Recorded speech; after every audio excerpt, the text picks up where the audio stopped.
இன்னைக்கு நாம பார்க்கக்கூடிய சிறப்பு பதிவு செவ்வாய் பெயர்ச்சி. செவ்வாயாகப்பட்டவர் காலபுருஷனுக்கு 12ஆம் இடமான அந்த மீன ராசியில இருக்கிறார். இவர் 45 நாட்களுக்கு ஒரு முறை பெயர்ச்சியாகக்கூடிய ஒரு கிரகம். மாத கிரகங்கள் அப்படின்னு இருக்கக்கூடிய வரிசையில இந்த செவ்வாய் பகவானும் ஒரு கிரகமாக செயல்படுகிறது. இப்போ இந்த செவ்வாய் பகவான் இந்த மீன ராசியிலிருந்து மேஷ ராசின்றது செவ்வாய்க்கு ஒரு ஆட்சி வீடு. மேஷ ராசியும் விருச்சிக ராசியும் செவ்வாயினுடைய ஆட்சி வீடாக இருக்கும். இந்த மேஷ ராசிக்கு வரக்கூடிய மே மாதம் 12ஆம் தேதி பெயர்ச்சி ஆகிறார். இந்த மே மாதம் பெயர்ச்சி ஆகக்கூடிய இந்த செவ்வாயினுடைய பெயர்ச்சி ஒவ்வொரு ராசி என்பவர்களுக்கும் என்ன மாதிரியான ஒரு மாற்றங்களை கொடுக்க போகுது. ஏன்னா செவ்வாய்ன்றது பாத்தீங்கன்னா ஒரு பாவ கிரகம், அதுலயும் பாத்தீங்கன்னா விரைவாக நகர்ந்து செல்லக்கூடிய ஒரு கிரகம். இந்த செவ்வாயினுடைய தாக்கம் மற்ற கிரகங்களோடு சேர்ந்து செயல்படும் போது மிக விரைவாக அதிகப்படியான ஒரு பலன்களை நன்மையாகவும் கெடுதலான பலன்களையும் அதிகப்படியாக கொடுக்கக்கூடிய ஒரு கிரகமாக இருக்கும். ஒரு பூமிக்காரகன், ஒரு தொழில்காரகன், அடுத்து பாத்தீங்கன்னா ஒரு இந்த செவ்வாயினுடைய தாக்கம் பாத்தீங்கன்னா கலத்திரக்காரகனும் கூட. இந்த கலத்திரக்காரகன் பூமிக்காரகன் அப்படின்னு சொல்லக்கூடிய இந்த செவ்வாயாகப்பட்டவர் மேஷ ராசி காலபுருஷனுக்கு மேஷ ராசியில் இருந்து செயல்படும் போது ஒவ்வொரு ராசி என்பவர்களுக்கும் உண்டான பலன்களை பற்றி தான் இந்த பதிவுல தெளிவா பார்க்க போறோம். இந்த சேனல்ல முதன்முறையா பாக்குறீங்க அப்படின்னா சப்ஸ்கிரைப் பண்ணிக்கோங்க, பெல் பட்டன்ல ஆல் ஆப்ஷன் சூஸ் பண்ணிக்கோங்க. தனுசு ராசி என்பவர்களுக்கு செவ்வாய் பகவான் பூர்வ புண்ணிய ஸ்தானத்துல பயிற்சி ஆகிறார்.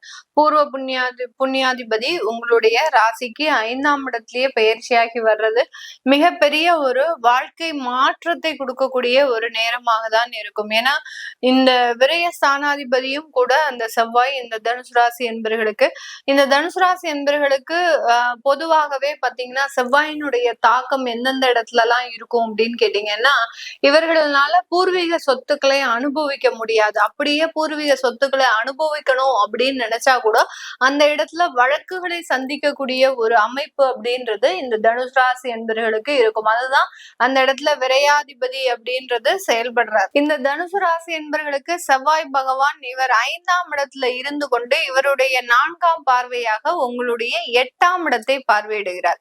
8ஆம் இடம்ன்றது வம்பு வழக்கு, அடுத்து பாத்தீங்கன்னா கடன், நோய் தீராத ஒரு விபத்துக்கள், இதெல்லாமே ஏற்படுத்தக்கூடிய ஒரு தருணம். அதுலயும் செவ்வாயினுடைய பார்வை பாத்தீங்கன்னா இன்னமும் கொஞ்சம் அதிகமாக இருக்கக்கூடிய ஒரு தருணமாக இருக்கும். அதனால வெளியில போகும்போது வரும்போது ஏதாவது ஒரு சில விஷயங்களை முயற்சிகள் எடுக்கும் போது ரொம்ப கேர்ஃபுல்லா எடுக்கணும். யாருக்கிட்டையும் பெரிய அளவுக்கு கடன் அப்படின்ற மாதிரியாக வாங்காதீங்க. இந்த கோச்சார கிரகங்களின் கடன்கள் பாத்தீங்கன்னா உங்களுடைய தசாபுத்திகளின் கடன்களாக மாறுறதுக்கு உண்டான ஒரு வாய்ப்புகள் இருக்கு. அதனால வெளியிடத்துல பெரிய அளவுக்கு கடன் வாங்குறத இந்த தனுசு ராசி என்பவர்கள் இந்த 45 நாட்கள்ல தவிர்க்கக்கூடிய ஒரு அமைப்பாக இருக்கு. அதே மாதிரி பாத்தீங்கன்னா சொந்த சொத்துக்கள்ல ஏதாவது ஒரு வழக்குகள் இருக்கு அப்படின்னா அதெல்லாமே நீங்க தாராளமாக ப்ரொசீட் பண்ணலாம். ஏன்னா பண்ணும்போது ஆட்டோமேட்டிக்காக அதுல இருந்து ஒரு வெற்றி அப்படின்றது கண்டிப்பாக கிடைக்கக்கூடிய ஒரு நேரமாக தான் இந்த தனுசு ராசி என்பவர்களுக்கு கிடைக்கும். ஏன்னா அவர் 5ஆம் இடத்துல இருந்துதான் உங்களுடைய 8ஆம் இடத்தை பார்க்கிறார். அதனால வழக்குகள் மூலமாக வெற்றியை அடையக்கூடிய ஒரு ஸ்தானத்தை இந்த தனுசு ராசி என்பவர்கள் இந்த 45 நாட்கள்ல பெறக்கூடிய ஒரு நேரமாக இருக்கும். ஏற்கனவே ஏதாவது ஒரு வழக்குகள்ல இருக்கிறீங்க, தேவையில்லாத ஒரு வழக்குகள்ல இருக்கிறீங்க. நிறைய தனுசு ராசி என்பவர்கள் கடந்த காலத்துல பாத்தீங்கன்னா ஒரு 6 மாதத்துக்கு முன்னாடி வெளியில எங்கேயாவது போகும்போது கார்ல ஏதாவது ஒரு விபத்து ஏற்பட்டு இருந்தது, அதுல யார் மூலமாவது ஒரு வழக்கு வந்திருக்கு அப்படின்னா அதெல்லாம் இன்னும் ரன் ஆயிட்டு இருக்கும். அதெல்லாமே இந்த காலகட்டத்துல உங்களுக்கு முடியறதுக்கு உண்டான ஒரு தருணமாக தான் இந்த தனுசு ராசி என்பவர்களுக்கு இருக்க போகுது. இந்த காலகட்டம் அவர் இந்த தனுசு ராசி என்பவர்களுக்கு அவருடைய 7ஆம் பார்வையாக உங்களுடைய 11ஆம் இடத்தை பார்க்கிறார். அதனால சொத்துக்கள் மூலமாக வளர்ச்சி, சொத்துக்கள் மூலமாக செகண்ட் சோர்ஸ் ஆஃப் இன்கம், இது எல்லாத்தையுமே நீங்க பெறக்கூடிய ஒரு நேரமாக தான் இந்த ராசி என்பவர்களுக்கு இந்த செவ்வாய் பெயர்ச்சி அதிகப்படியான ஒரு வளர்ச்சிகளை சொத்துக்கள் மூலமாக கொடுக்கறதுக்கு உண்டான ஒரு நேரமாக இருக்கும். தொழில் ரீதியான வாய்ப்புகள், எக்ஸ்போர்ட் சம்பந்தப்பட்ட வாய்ப்புகள், கன்சல்டன்சி வாய்ப்புகள், அடுத்து பாத்தீங்கன்னா நீங்க சும்மா ஒரு இடத்துல போய் எப்பமாவது பேசிட்டு வந்திருப்பீங்க, இப்போ அதற்குண்டான சில ஆப்பர்ச்சுனிட்டிஸ் எல்லாம் இந்த தனுசு ராசி என்பர்களுக்கு மிகவும் வரக்கூடிய ஒரு நேரமாகவும் தான் இருக்கும். ஏதோ ஒரு இடத்துல ஏதாவது ஒரு சொல்லி வச்சது இப்ப அதன் மூலமாகலாம் ரெஃபரன்ஸ் அப்படின்றது உங்களுக்கு தொழில் ரீதியாக வரக்கூடிய ஒரு நேரமாக தான் இந்த தனுசு ராசி என்பர்களுக்கு மிகவும் ஒரு தொழில் ரீதியான ஒரு வளர்ச்சிகளையும் பொருளாதாரம் ரீதியான சில வளர்ச்சிகளையும் கொடுக்கக்கூடிய ஒரு ஸ்தானம். இந்த 8ஆம் இடம் அப்படின்றது பாத்தீங்கன்னா 8ஆம் இடத்தை பார்க்கும்போது இந்த இடத்துல ஒரு சின்ன ஒரு ராஜயோகத்தையும், அதாவது ராஜயோகத்தையும், கெட்டவன் கெட்டிடில் கிட்டிடும் ராஜயோகம் அப்படின்ற மாதிரியாக இந்த தனுசு ராசி என்பர்களுக்கு இந்த செவ்வாய் பகவான் மறைவு ஸ்தானாதிபதியும் கூட, அதாவது விரயஸ்தானாதிபதியும் கூட.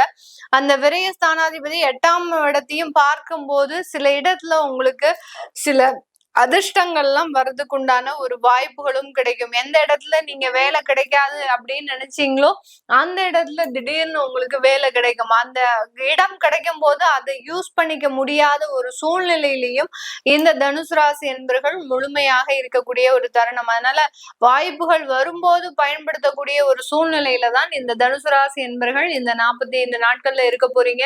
அதனால ஒவ்வொரு நாளும் ரொம்பவும் உன்னிப்பாகவும் ஒரு கவனத்தோடையும் நீங்க இருக்க வேண்டிய ஒரு தருணமாக தான் இந்த ராசி என்பர்களுக்கு இந்த காலகட்டம் இருக்க போது. இந்த இடத்துல பாத்தீங்கன்னா வேலை வாய்ப்புகள் அப்படின்றது பாத்தீங்கன்னா மிக அதிக அளவுல கிடைக்கக்கூடிய ஒரு நேரம் தான். நிறைய பேருக்கு வேலையும் கிடைக்கும், வேலை இழப்புகளும் இருக்கும். அதே நேரத்துல பாத்தீங்கன்னா ஒரு இடம் விட்டு இடம் மாறக்கூடிய ஒரு சூழ்நிலையும் இந்த இடத்துல நடக்கும். அடுத்து பாத்தீங்கன்னா குழந்தைகள் சம்பந்தப்பட்ட விஷயத்துல அவர்கள் உங்களை விட்டு பிரிஞ்சு இருக்கிறதுக்கு உண்டான ஒரு தருணமும் இந்த தனுசு ராசி என்பர்களுக்கு இருக்க போகுது. ஏன்னா இந்த தனுசு ராசி என்பர்களுக்கு 5ஆம் இடம் அந்த குழந்தை புத்திர பாக்கியத்தை கொடுக்கக்கூடிய ஒரு ஸ்தானம் 8ஆம் பார்வையாக 8ஆம் இடத்தையும் பார்க்கறதுனால அந்த குழந்தை பிரிவு அப்படின்றது கண்டிப்பாக இருக்கும். அந்த குழந்தை பிரிவுனால ஏற்படக்கூடிய சில மன சஞ்சலங்கள் அப்படின்றது மிக அதிகப்படியாக இருக்கக்கூடிய ஒரு நேரமாக தான் இந்த தனுசு ராசி என்பர்களுக்கு இருக்க போகுது. அதே மாதிரி குழந்தை பாக்கியத்திற்காக ட்ரீட்மெண்ட் எடுக்கக்கூடியவர்களுக்கு இந்த காலகட்டம் நல்ல ஒரு மகிழ்ச்சியான ஒரு மாற்றத்தை கொடுக்க போகுது. இது நாள் வரைக்கும் சில பேர் அந்த ட்ரீட்மெண்ட்ல பெரிய அளவுக்கு கவனம் செலுத்தாமல் இருந்திருப்பீங்க. இதெல்லாம் ஒரு பெரிய ஒரு விஷயமே கிடையாது அப்படின்ற மாதிரியாக இருந்திருப்பீங்க. இப்பதான் உங்களுக்கு அதை பத்தியான ஒரு உண்மையான ஒரு புரிதல் இருந்திருக்கும்.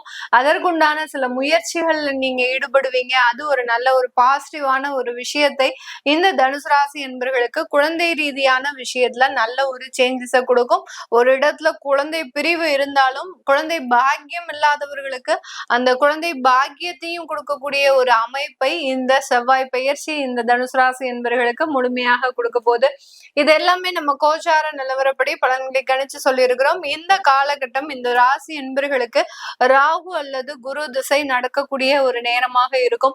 ராகு எல்லாம் பாத்தீங்கன்னா அதிகப்படியான ஒரு பொருளாதார வளர்ச்சியை கொடுக்கும். ஆனா உங்க பக்கத்துல யாருமே இருக்க மாட்டாங்க, உங்களுக்குன்னு ஆறுதல் சொல்றதுக்கு யாருமே இருக்க மாட்டாங்க.